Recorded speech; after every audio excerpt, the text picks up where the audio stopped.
Merci, Monsieur le Vice-président. Je vais passer la parole aux orateurs des groupes, en commençant par La République En Marche avec Alain Péréa. Vous avez la parole pour 3 minutes.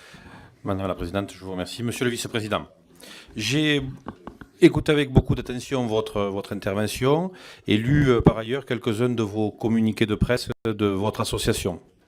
Je m'exprime naturellement en qualité d'orateur de mon groupe parlementaire, mais aussi en qualité d'ancien maire d'une commune rurale de 500 habitants. Lorsque j'étais aussi, puisque c'est mon métier, jeune cadre territorial en formation dans les années 90, on nous répétait en boucle que 36 000 communes en France, c'était beaucoup trop. Et on parlait bien sûr des communes rurales, puisqu'il ne venait à l'idée personne de supprimer les grosses communes. Déjà en 1971, la loi Marcellin avait essayé de fusionner les communes sans succès.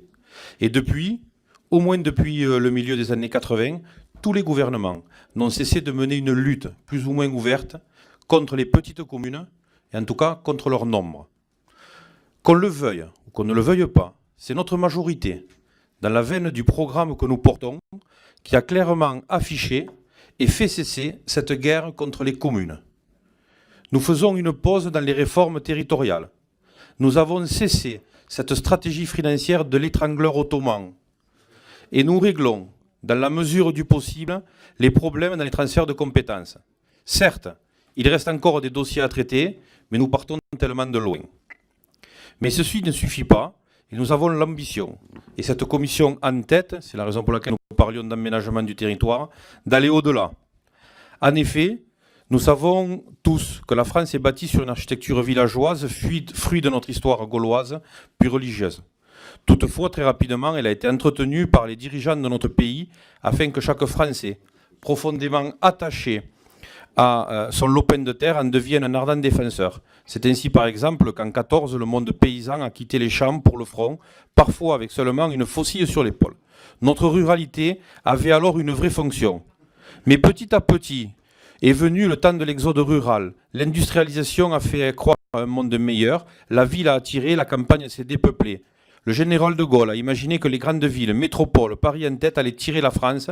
Les grandes lois sur l'intercommunalité de la fin des années 80 sont venues achever le travail d'un pays organisé autour de ces villes.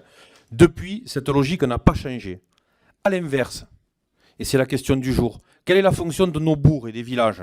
Entre ceux qui les vivent depuis toujours comme une zone paysanne, ceux qui les pensent lieu de vacances ou de retraite, et donc où le bruit du tracteur dérange, entre ceux qui voient uniquement un moyen de se loger à moindre frais, mais qui veulent bénéficier des mêmes services qu'en ville.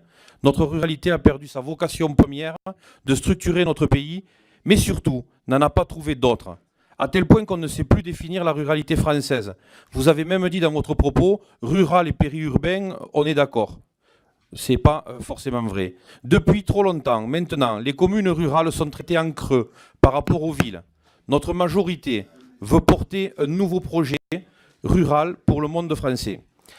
Dans un monde qui se complexifie, Monsieur le Président, j'ai juste ma dernière phrase. Dans un monde qui se complexifie, Monsieur le Président, je souhaiterais connaître votre vision du monde rural de demain, pas celui qui s'arc-boute sur le passé ou demande une égalité avec les communes, mais celui qui projette notre ruralité dans l'avenir. Je vous remercie.